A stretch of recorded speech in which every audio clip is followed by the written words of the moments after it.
What's up guys, in this short tutorial I'm going to show you how to delete all the update files in Windows 11.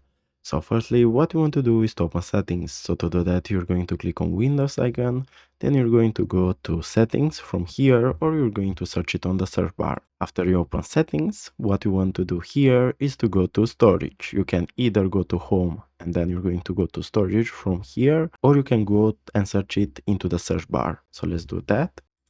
And now in storage, what we want to do is to go to temporary files. As you can see, we have a lot of temporary files from old Windows Update. So all we have to do is to select this one, also this. You don't have to select the Dovlands or the recycle bin.